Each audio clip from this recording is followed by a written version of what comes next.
Ibu saudara yang terkasih di dalam Tuhan kita Yesus Kristus, pagi hari ini kita akan merenungkan kebenaran firman Tuhan, yaitu di dalam Mazmur pasal 43 ayat 1 sampai ayat yang kelima dengan perikop kerinduan kepada Allah. Ayat 1, berilah keadilan kepadaku ya Allah, dan perjuangkanlah perkaraku terhadap kaum yang tidak saleh. Luputkanlah aku dari orang penipu dan orang curang, sebab Engkaulah Allah tempat pengungsianku. Mengapa Engkau membuang aku? Mengapa aku harus hidup berkabung di bawah impitan musuh? Suruhlah terangmu dan kesetiaanmu datang, supaya aku dituntun dan dibawa ke gunungmu yang kudus dan ke tempat kediamanmu. Maka aku dapat pergi ke mesbah Allah, menghadap Allah yang adalah sukacitaku dan kegembiraanku, dan syukur kepadamu dengan kecapi, ya Allah, ya Allahku. Mengapa engkau tertekan, hai jiwaku, dan mengapa engkau gelisah di dalam diriku? Berharaplah kepada Allah, sebab aku bersyukur lagi kepadanya, penolongku dan Allah. Demikian kebenaran firman Tuhan yang kita sama-sama bacakan, lihat bersama-sama. Saya akan bacakan kembali ayat yang kelima. Mengapa engkau tertekan, hai jiwaku, dan mengapa engkau gelisah di dalam diriku? Berharaplah kepada Allah, sebab aku bersyukur lagi kepadanya, penolongku dan Allahku. Bapak Ibu saudara yang terkasih di dalam Tuhan kita Yesus Kristus, tema kita pagi hari ini yaitu mengapa hatimu gelisah. Itu ada tanda tanya. Ini tanda tanya ini kepada kita semua. Dia bilang, mengapa hatimu gelisah? Saya mau tanya dulu, pernah merasakan kegelisahan? Siapa yang sering gelisah? Ada yang jarang gelisah, ada yang tidak pernah gelisah, atau sering gelisah. Bapak Ibu Saudara, rasa kegelisahan itu di dalam kamus bahasa Indonesia itu, yaitu dia punya perasaan tidak tenang, tidak tentram, rasa khawatir, dan juga takut. Jadi semua orang di dunia ini tidak satu pun yang tidak luput dari namanya rasa gelisah. Amin. Kalau itu orang dia tidak pernah punya rasa gelisah, dia tidak pernah gelisah, berarti itu orang mati rasa. Bapak Ibu Saudara yang terkasih di dalam Tuhan kita Yesus Kristus, orang yang mengalami kegelisahan itu seringkali bermasalah di fokusnya, bahkan sulit juga dia untuk berkomunikasi. Betul? Orang kalau gelisah, coba kalau kita ngomong dengan dia, responnya itu pasti lain. Dan mungkin dia juga tidak respon, karena hatinya itu tidak tenang. Dia dalam kegalauan. Lalu orang yang gelisah itu seringkalinya dia itu mondar, mandir, putar kiri, putar kanan, tidak tahu jelas. Jadi melihat orang kalau susun betul lah, duduk berdiri susun betul lah. Atau kalau di dalam kelas, di dalam kuliah, ini ballpoint bisa ambil tutup, dia pun tutup sama dia buka, dia pun itu pertanda itu orang lagi gelisah. Kegelisahan itu bisa membuat orang tidak bisa tidur. Karena siapa yang pernah? Ada yang pernah? Pasti pernah. Orang gelisah tidak bisa tidur. Dia balik kiri peluk bantal peluk tidak nyaman, dia balik kembali justru bantal peluk itu tidak nyaman. Dia tidur melenggang mau pulang tidak juga nyaman. Di dalam dia bilang, ini sudah buang, itu bisa tidur. Itu orang yang gelisah. Yang paling sering kegelisahan bagi kaum bapak, ayah-ayah kalau ke pasar, ibu lagi belanja di dalam, tunggu di luar di parkiran. Itu sering gelisah. Orang tua ini pulang. Ini apa sih? Seorang naik di atas motor, seorang turun di atas motor, seorang putar dia di ganggang. Orang belum keluar. Bagi pemuda-pemudi, gelisah malam-malam bisa tidur. Ini mau ketemu, ini mau ngapain dari awal, ini mau ngapain? Mau awalnya mau dari mana, mau kasih tahu ke mana, itu bisa tidur. Nah itu orang yang gelisah. Nah, Bapak Ibu Saudara yang terkasih di dalam Tuhan kita Yesus Kristus, gelisah, saya bisa tidur. Kerja ini juga sudah betul. Pada sebenarnya itu pekerjaan yang harus diselesaikan hari ini, tapi karena rasa gelisah, kita tidak bisa selesaikan pekerjaan hari ini dengan baik karena gelisah. Nah, Bapak Ibu Saudara yang terkasih di dalam Tuhan kita Yesus Kristus, para murid pun pernah merasa gelisah ketika Tuhan Yesus bilang, nanti saya akan pergi tinggalkan kamu. Dan mereka gelisah di dalam nats pembimbing kita yang di dalam Yohanes 14 ayat 1. Dia bilang begini, janganlah gelisah hatimu, percayalah kepada Allah, percayalah juga kepadaku. Dan juga pikir, Tuhan jalan ini karena ini. Hidup sendiri ini karena. Tapi Tuhan bilang apa? Aku pergi dan aku menyerahkan tempat bagimu dan aku akan kembali. Bapak Ibu Saudara yang terkasih, hal-hal lahiriah saja kita merasa gelisah. Apakah kita pernah merasa gelisah untuk mau masuk kerajaan surga? Kalau orang merasa gelisah tidak tenang bagaimana supaya saya bisa masuk kerajaan surga, pasti dia punya perjuangan. Orang merasa gelisah itu pasti dia memikirkan banyak hal. Kalau persoalan masalah membuat dia gelisah, dia pasti pikir bagaimana jalan keluarnya, bagaimana supaya bisa menyelesaikan masalah ini. Dan sampai dia tidak bisa tidur. Dia hanya memikirkan untuk jalan keluar.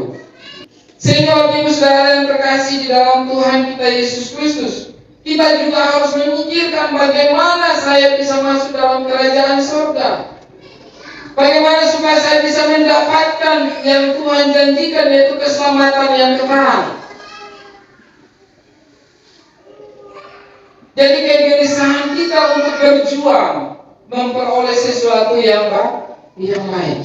Nah, Bapak Ibu Saudara yang terkasih di dalam Tuhan kita Yesus Kristus, di sini kita melihat bahwa di dalam bacaan kita itu pemazmur itu dia merasa gelisah, tiba-tiba mengapa engkau tertekan hai jiwaku, dan mengapa engkau gelisah di dalam diriku, berharaplah kepada Allah sebab aku bersyukur lagi kepadanya, penolongku dan Allah.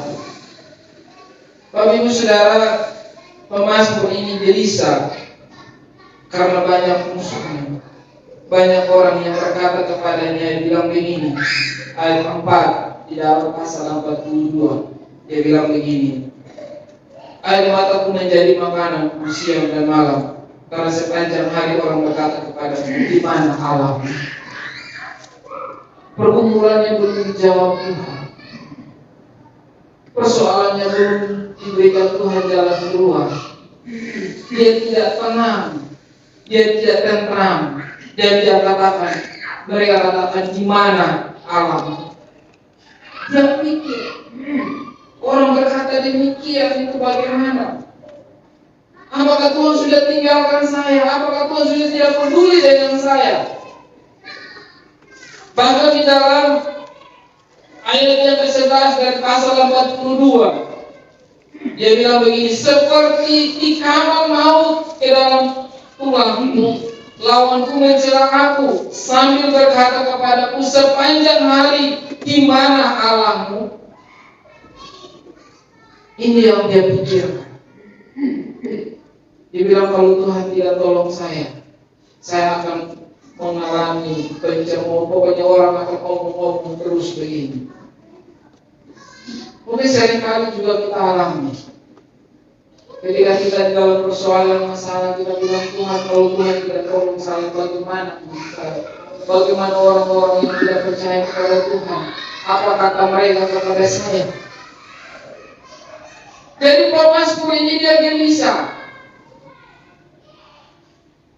Sehingga Bapak Ibu Saudara yang terkasih di dalam Tuhan kita Yesus Kristus, di dalam kegelisahannya, dia minta keadilan daripada Tuhan. Ayat 1 dia berkatakan, berilah keadilan kepadaku ya Allah, dan perjuangkanlah perkaraku terhadap kaum yang tidak saleh. Luputkanlah aku dari orang penipu dan orang curang.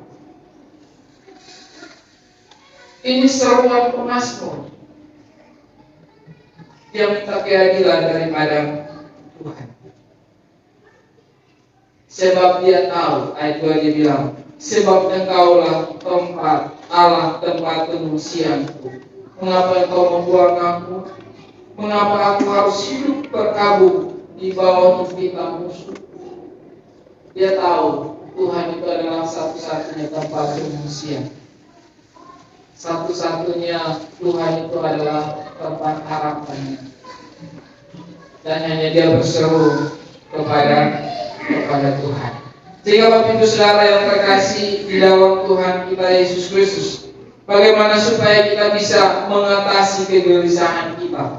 Di dalam ayat 5 dia katakan, percayalah, berharaplah kepada Allah. Kita harus terus berharap kepada Allah.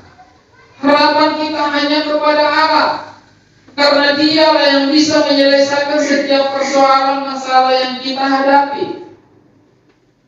Manusia tidak bisa menyelesaikan setiap persoalan kita, sehingga harapan kita hanyalah kepada Tuhan. Banyak orang di dalam masalah, dia berharap kepada manusia. Dia pusing-pusing, dia bilang, jangan-jangan karena dia tinggal kuburan. Kuburan. Ini jangan-jangan karena waktu kuburan supporter-supporter mau bersihkan. Atau jangan-jangan itu hari kakak dan hari yang bilang kau pasang keramik di ini. Waktu kuburan mau sampai kasih sumbangan untuk pasang keramik itu sudah ikut. Lalu dia mulai pikir yang aneh-aneh. Uang sana uang kita utang, kita kerja keramik. Waktu itu ini pengalaman. Saya mau kuburan itu dulu kan petinya lebih toh. Jadi mereka gali di bagian kaki. Dan waktu itu hujan dan dia longsor dia agak lubang. Dia bilang begini, kemana ketemu aku mau kuburan bikin baik-baik nanti mau marah. Dia bilang kalau ngomong begitu mau marah dia sudah kerja. Kalau kita mengasihi orang tua untuk mau bikin badan di kuburan, ya oke lah. Tapi kalau aku bilang dia marah dan sebagainya, nanti kita sudah bertantangan ini dan itu, proses sendiri yang buat. Nah ini yang persoalan. Sehingga Bapak Ibu Saudara yang terkasih di dalam Tuhan kita Yesus Kristus, kita gelisah tentang hal-hal lahiriah yang tidak jelas, yang sebentar hilang dan kita tidak akan membawa apa-apa ke surga. Tetapi kita tidak pernah gelisah bagaimana keselamatan saya, jiwa saya selamat atau tidak. Sehingga seringkali kita habis dengan mengejar segala sesuatu yang hanya lahiriah, yang hanya sementara. Pernah misalnya Bapak Ibu gelisah baca Alkitab? Pernah misalnya? Pernah. Mau baca ya baca. Tapi pernah gelisah. Butuh kita membaca kitab, perlu membaca kitab. Satu hari kalau membaca kitab, pernah gelisah kosong. Sehingga Bapak Ibu Saudara yang terkasih di dalam Tuhan kita Yesus Kristus, untuk mengatasi gelisah, marilah kita berharap kepada Tuhan. Aku bersyukur lagi kepadanya, penolongku dan Allahku. Kita harus bersyukur kepada Tuhan apa yang Tuhan izinkan terjadi di dalam kehidupan kita. Kita harus tahu bahwa Dia adalah penolong satu-satunya di dalam setiap kehidupan kita. Dan yang kedua, untuk mengatasi kegelisahan kita, sedih kita, yaitu Yohanes 11 ayat 1. Janganlah gelisah hatimu, percayalah kepada Allah, percayalah juga kepadaku. Kita harus percaya kepada Allah, percaya kepada Yesus. Kita harus punya iman yang kuat, iman yang teguh di dalam Tuhan. Sehingga saya pernah sampaikan firman Tuhan yang temanya itu iman, tubuh lemah boleh lemah, tetapi iman jangan lemah. Kalau tubuh lemah tambah iman lemah, hancur lembuga sudah. Contoh jadi apa? Tetapi iman lemah, tubuh lemah, iman tetap kuat. Maka iman itu akan memberikan semangat yang baru bagi tubuh, memberikan pengharapan bagi tubuh, sehingga tubuh itu akan kembali bangkit semangat untuk mengandalkan Tuhan. Di sini dialami oleh para murid. Mereka juga pikir Tuhan pergi ini nanti karena ada ikut kita. Sedangkan sekarang banyak orang suka dengan Tuhan Yesus. Bagaimana? Mereka rasa gelisah. Tetapi janji Tuhan, Dia pergi untuk menyediakan tempat dan Dia akan kembali. Kalau Ibu Saudara yang terkasih di dalam Tuhan kita Yesus Kristus, ketika kita percaya kepada Tuhan, kita akan memperoleh keselamatan daripadanya. Tetapi percaya dengan sungguh-sungguh. Orang yang percaya dengan sungguh-sungguh, Tuhan tidak pernah mengecewakannya. Tuhan tidak pernah mengingkar janjinya bagi orang yang percaya dengan Dia sungguh-sungguh. Pasti ada pertolongan, pasti ada jalan keluar. Sehingga Bapak Ibu Saudara yang terkasih di dalam Tuhan kita Yesus Kristus, kalau hari ini kita masih ada dalam perasaan gelisah, marilah kita berharap kepada Tuhan dan percaya kepada Tuhan, supaya kita boleh memperoleh ketenangan. Karena kalau tidak ada ketenangan, kita tidak bisa berdoa dengan baik. Orang gelisah, yang saya sudah bilang, dia kalau jadi sesuatu untuk mau pergi di dalam ibadah juga gelisah. Jadi dia lagi sampaikan firman Tuhan, dia duduk sampai tulah, dia gosok-gosok kaki begitu. Apa yang gelisah? Dia mau pimpin ada janji dengan orang ini jam setengah 10 ini semua pertemuan di bawah kota Lumrang. Nanti sudah garuk kepala, sudah garuk kaki. Sehingga Bapak Ibu Saudara yang terkasih, ketika kita datang kepada Tuhan, marilah mata kita tertuju kepada Tuhan, hati kita tertuju hanya kepada Tuhan. Tinggalkan setiap persoalan masalah kita, datang kepada Tuhan, katakan kepada Tuhan, Tuhan, hari ini aku mau beribadah kepadamu, dan aku percaya hari ini Engkau akan memberkatiku dan Engkau memberikan jalan keluar bagiku dalam setiap masalah yang saya hadapi. Hingga Bapak Ibu Saudara yang terkasih di dalam Tuhan kita Yesus Kristus, itulah 2 poin yang saya sampaikan bagi kita. Yaitu yang pertama, berharaplah kepada Tuhan, meminta pertolongan daripada Tuhan. Dan yang kedua, percayalah kepada Tuhan dengan sungguh-sungguh. Percaya bahwa Tuhan yang kita sembah adalah Tuhan yang hidup. Percaya bahwa Tuhan yang kita puja adalah Tuhan yang hidup. Karena Yohanes 14 ayat 6 berkata, "Akulah jalan, kebenaran dan hidup. Tidak ada seorang pun datang kepada Bapa kalau tidak melalui Aku." Jadi kita harus percaya kepada Yesus, Tuhan yang mati, bangkit, hidup, dan menyelamatkan kita. Dialah jalan untuk kita memperoleh keselamatan daripada Tuhan. Demikian kebenaran firman Tuhan. Tuhan Yesus memberkati kita. Amin.